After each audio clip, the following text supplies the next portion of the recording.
大家好，我是Михайло，我是乌克兰人。今天是2025年5月19日。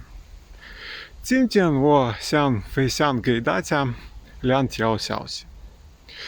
第一条是关于罗马尼亚总统选举。昨天支持欧洲联盟的候选人赢了，这是非常好，对罗马尼亚非常好，对欧洲非常好，对乌克兰也非常好。我恭喜罗马尼亚百姓。第二条就是特朗普今天打算给普京打电话。我觉得此事对欧洲、对乌克兰没有好处，是因为有两个原因。